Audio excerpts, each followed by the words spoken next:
Okay, good afternoon, everyone, and thank you, Professor Claudio.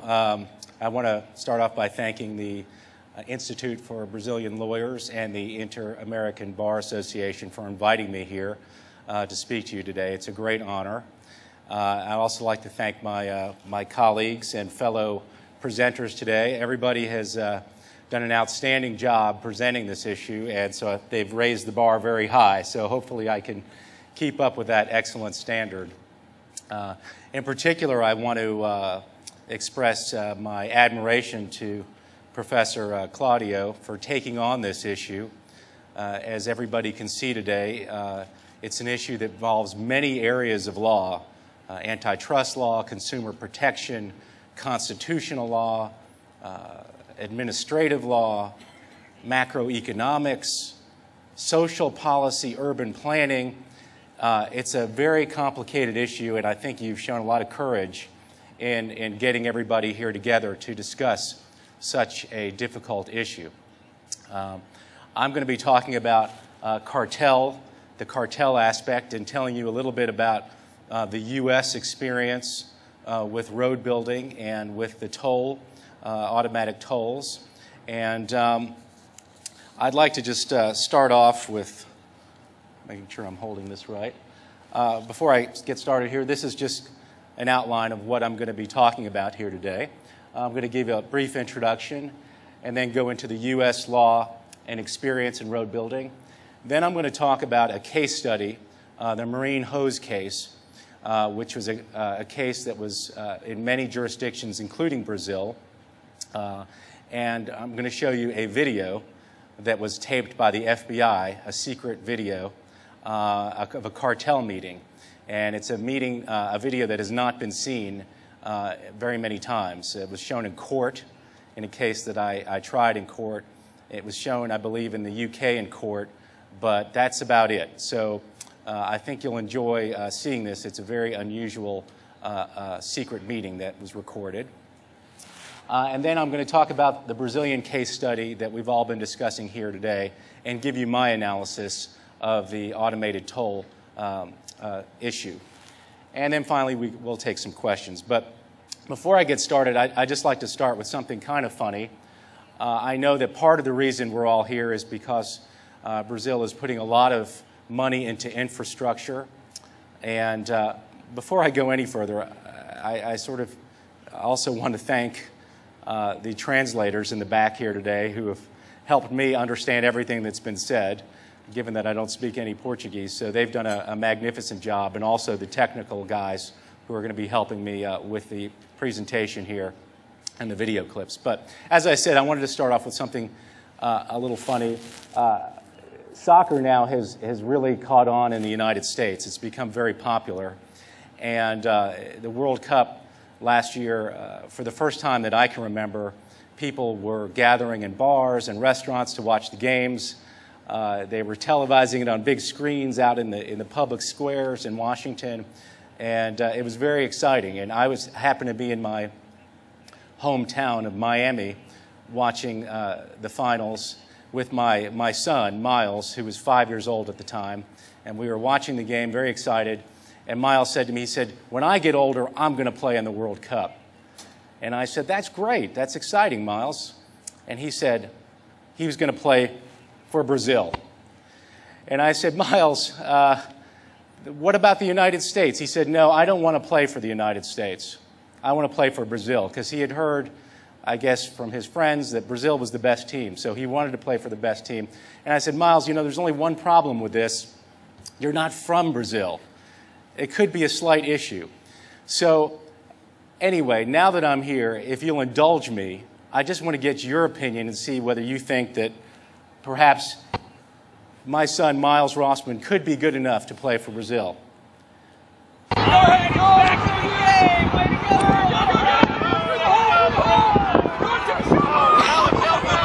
That's him there.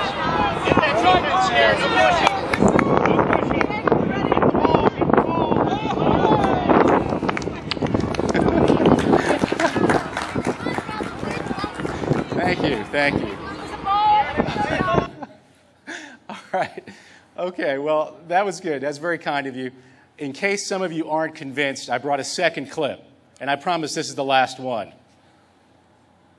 Get in there, Miles. Go, go, Miles. Get in there.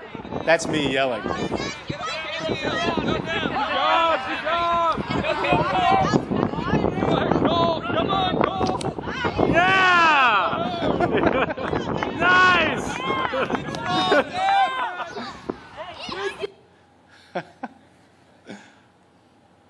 Well, thank you for indulging a proud father. But you can see he can play offense and defense, so he's very talented. I think the other reason I wanted to discuss soccer was because I think it's a good metaphor for what we've all been talking about here today. In many respects, as I said a moment ago, the issue of the automatic tolls and infrastructure is very complicated. But at the same time, I think it's also very simple. And Professor Augusto, I think, stated it very eloquently a moment ago, saying, well, the more players you have, the more companies that are involved, the better off the consumer is going to be. You're going to have lower prices inevitably, and you're going to have more better quality service, the more companies that are involved in any kind of process. And I think, using a soccer metaphor or any kind of sport really, but I mean, imagine showing up to a World Cup soccer match. You buy your tickets, which are very expensive. You travel to the city, which is expensive. You buy your drinks. I don't know if you can have beer at the stadiums, but you buy your beer. You're ready for the game to start. And imagine if the two teams came out and said, instead of playing this game, the teams have decided who the winner is going to be. Okay? You can go home now. This team won. Rio won this game. And it's been decided that Rio won 3-2. And they don't play the match. How would the audience, how would the spectators feel? They would feel cheated. No question about it. Or, let's say you went to the game and you watched an exciting match, a tremendous match, and you found out after the game that the goalie had let one of the shots go through. He intentionally missed guarding that ball and therefore let the other team win. And you had paid your money, you paid for your tickets, etc. How would you feel? Again, I think the consumer, the sports fan, would feel cheated, ripped off. And after a while, the stadiums would be empty. Nobody would pay their hard-earned money to watch that kind of game because it's not really a game. It's not real competition. And I think, it's not a perfect analogy, but you could also say the same in the economy, that consumers expect companies to be competing for their hard-earned money. And it's, in the United States, this kind of competition is viewed as a cornerstone of our capitalist system. It's the fuel, to use another analogy, that makes our economy go. It makes our economy stronger and better when you have companies competing like that. Now, sometimes it gets ugly. Sometimes there can be price wars, and sometimes companies can go out of business. And that's sad. People can lose jobs. There are winners and there are losers, just like in sports. But on the whole, it's better for the economy and it's better for the consumer when companies are competing. Again, because consumers get lower prices and they get better quality service and better quality products. So, that's the premise that I think it's important to keep in mind. I want to talk a little bit now about the U.S. law and give you an overview of what the experience is in the United States. And before I do that, though, I would like to say that it's a real honor to be here for me because I've been reading about Brazil for many years in the newspapers. This is my first visit.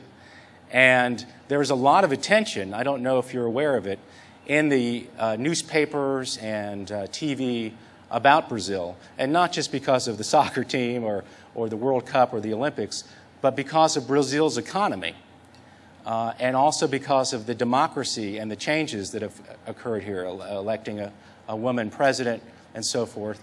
And the United States is watching Brazil, along with China and India and Russia, the BRIC countries, because the United States, people in the United States know that Brazil is a great country that is poised for even greater things in store. There's no question about it. In my opinion, I think Brazil is, out of the BRIC countries, in the best position to be the leader, because you have a democracy here as opposed to China. It's a real democracy. It may not be perfect.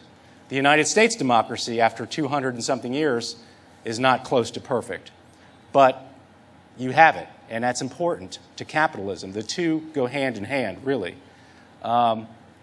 You also have great, natural resources, which some of the other countries don't have.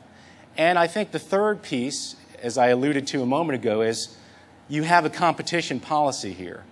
And I believe it's a cornerstone in terms of having an effective, strong capitalist economy, is to have a competition policy that, as you have in your Constitution, that says we were going to stand up for consumers, we're going to protect consumers, and we're going to make sure that there's free and open competition.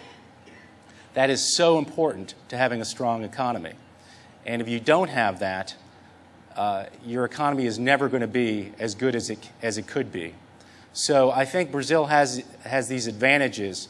I mean, with respect to competition, the SDE and CAGE actually announced, and the president announced, your last president, that there was going to be an anti-cartel day in Brazil. I don't think any other country has that, October 8th.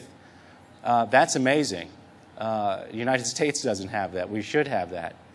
And I know there's very aggressive enforcement here of not only mergers, but also the cartel aspects to prevent cartels from going on. So you have a great advantage in having this kind of awareness and commitment to competition policy.